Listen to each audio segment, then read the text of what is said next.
जय माँ शमशान काली। आज आप सभी का हमारे चैनल में स्वागत है। आज हम आपको अघोर पंथ और अघोर मार्ग के विषय में बताने जा रहे हैं। आखिर क्या होता है अघोर? अघोर शब्द का जो अर्थ है वह होता है सरल, सहज और जो डरावना ना हो। इसी के विपरीत घोर शब्द जो है उसका अर्थ होता है भयावह, विकराल और अत्यधिक कठोर। तो अघोर अर्थात यह एक सुप्त ज्वालामुखी की भांति है। अगर यह शांत है तो पूर्ण रूप से शांत रहेगा। अगर यह इसको जरा सा भी विचलन इसमें कोई उत्पन्न करे तो यह महाप्रलय भी ला सकता है। इसलिए भगवान शिव का जो अघोर रूप है, भगवान शिव वैसे तो बहुत ही शांत हैं, परंतु अगर कोई विषम परिस्थिति उत्पन्न होती है तो उनका वही अघोर रूप घोर हो जाता है और इतना भयानक हो जाता है कि काल भी उसके सामने नतमस्तक हो जाता है। अब हम आपको बताते हैं कि आखिर अघोरी काले वस्त्र क्यों धारण करते हैं। काला वर्ण जो है वह कुरूप, दिखने में अच्छा न लगने वाला एक रंग है और काला रंग जो बनता है वह समस्त प्रकार के रंगों को अगर मिश्रित कर दिया जाए तो काले रंग की उत्पत्ति होती है। काला रंग अपने अंदर समस्त ऊर्जाओं को, समस्त शक्तियों को अवशोषित कर लेता है। इस कारण से अघोरी के सामने जो भी उसके भक्त आते हैं या कोई भी उससे मिलता है वह उसकी नकारात्मक शक्तियों को ग्रहण कर उसका कल्याण करता है। काले वस्त्र एक प्रकार से भगवान के निराकार रूप का भी प्रतीक है। जैसे कि आपने देखा होगा शिवलिंग का रंग भी काला होता है, कृष्ण होता है। उसी प्रकार से आज मैं आप सभी को बता रहा हूँ कि अघोरी इसी कारण काले वस्त्र धारण करते हैं। और अब मैं आपको बताता हूँ कि मुंडमाला, आखिरकार अघोरी मुंडमाला क्यों धारण करते हैं, क्यों शमशान से बने मुंड के खप्पर में वह खान पान करते हैं और किस कारण मुंड की साधना वह करते हैं। जिस साधारण मनुष्य जिस अस्थि और कंकाल को किसी कार्य का नहीं समझता, अघोरी उसको भी स्वीकार करता है। कंकाल अर्थात व्यक्ति मरने के बाद जब उसका मांस रक्त गल जाता है तो वह कंकाल में परिवर्तित हो जाता है और वही उस वैराग्य अवस्था को जो अपनाते हैं, क्योंकि यह प्रतीक है वैराग्य का, यह प्रतीक है महा आत्मज्ञान का।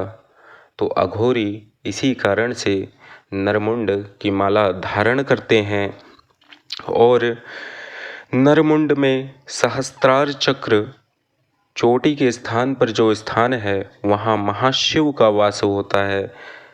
अघोरी हमेशा ऊर्ध्व आमनाओं में जीता है, उसका जो ध्यान है उसी परम शिव में लीन रहता है।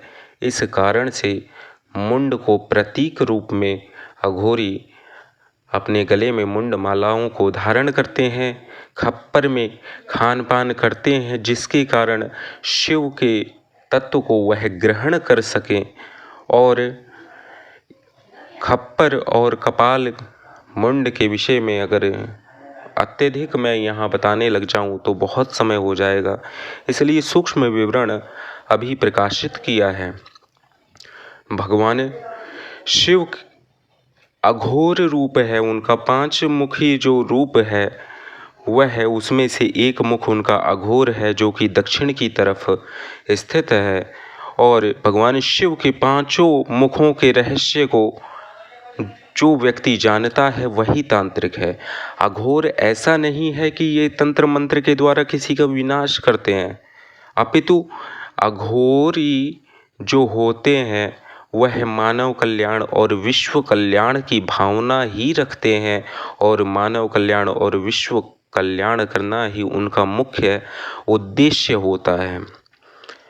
अब हम आपको बताते हैं कि अघोरी शव साधना क्यों करते हैं। शव साधना इसलिए करते हैं क्योंकि श्यामा और श्यामांगी की पूजा के द्वारा वह शक्तियों को प्राप्त करते हैं, जिसके माध्यम से विषम से विषम, विपरीत से विपरीत प्रकृति में हुए अवरोध को वह अपनी प्रार्थना के द्वारा उस शक्ति का प्रयोग करके समस्त विश्व का रक्षा कर सके। और इसके बाद में अघोरी शमशान साधना क्यों करते हैं। शमशान भगवान शिव का वास्तविक जो मंदिर है वह शमशान ही है और हर एक व्यक्ति शमशान में अपने किसी प्रियजन, मित्र, बंधु आदि को लेकर जब जाता है तो उसके मन में भी वैराग्य की स्थितियां उत्पन्न हो जाती हैं, चाहे किसी में कितने भी दोष क्यों ना हो। अगर वह शमशान में जाएगा तो उसका मन पूर्ण रूप से शांत हो जाता है। लेकिन साधारण मनुष्य अगर शमशान में जाए तो क्योंकि वहाँ शमशान में अदृश्य शक्तियाँ सदैव विचरण करती रहती हैं, जिसमें कि मशानिया भैरव और रक्त चामुंडा सदैव वहाँ विराजमान रहती है, जो कि नर अस्थि कपाल रक्त को ग्रहण करती है और इन्हीं शक्तियों की कृपा प्राप्त करके अघोरी विश्व कल्याण, जन कल्याण को करते हैं।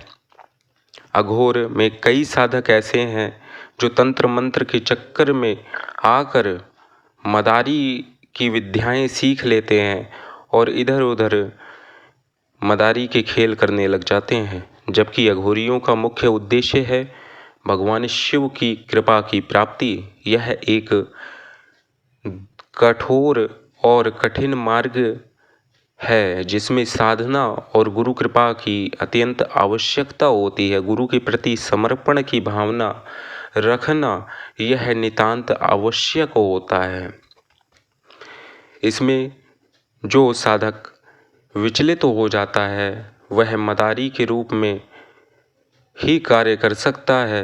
वह अघोर पंथ कोई मदारी का खेल नहीं है, अपितु यह तो महाशिव में विलीन होने का, खुद सदा शिव की भांति बन जाने की एक अवस्था है। इसी को अघोरी कहते हैं। और आपको हमने शमशान साधना, शव साधना, अब मैं आपको बताने जा रहा हूँ भगवान शिव की साधना। अघोरी का मुख्य और सर्वोच्च मार्ग जो है वह अपनी मूलाधार में सुप्त डाकिनियों को जगाकर, माता काली को जगाकर अपने सहस्त्रार चक्र में स्थित शिव के साथ में मिलन करवाने की जो क्रिया है वही वास्तविकता में संभोग है और इस क्रिया से कुंडलिनी जागृत हो जाती है और इसी कारण अघोरी भोग और तृप्ति के पश्चात उनको अवगम शक्ति की सिद्धि प्राप्त होती है, जिसके कारण अघोरी किसी व्यक्ति का भूत और भविष्य बताने में सक्षम हो जाते हैं। तो यह अवस्था साधक में निरंतर साधना करते रहने से उत्पन्न होती है। आखिर अघोरी मांस और मदिरा का पान क्यों करते हैं, इसके विषय में हम आपको बता देते हैं कि मांस का सेवन इसलिए किया जाता है क्योंकि वह देवी का महाप्रसाद होता है और घृणा उसके अंदर से नष्ट हो जाए, इसलिए गुरु मांस को अपने शिष्यों को ग्रहण करने के लिए अनुमति देते हैं और मदिरा का सेवन इसलिए करा जाता है जिससे कि साधक का मस्तिष्क शुद्ध और स्थिर हो सके। साथ ही साथ अत्यधिक मदिरा का सेवन इसलिए किया जाता है जिसके कारण चेतना उसकी भंग अगर होती है तो वह पूर्व जन्म के दोष पाप कर्मों से मुक्त हो जाता है।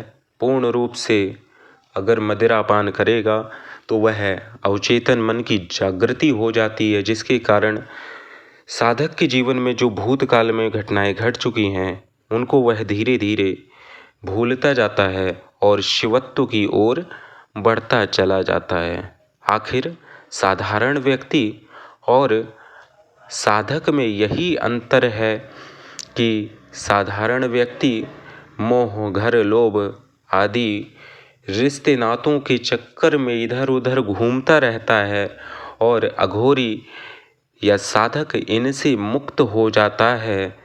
इस कारण से उसको शिवत्व की प्राप्ति होती है, अर्थात जो शिव से जुड़ा है वही अघोरी है। यही अघोर साधनाओं की मुख्य जानकारी थी जो आज मैंने आपको दे दी। आज के लिए बस इतना ही। जय मां शमशान काली।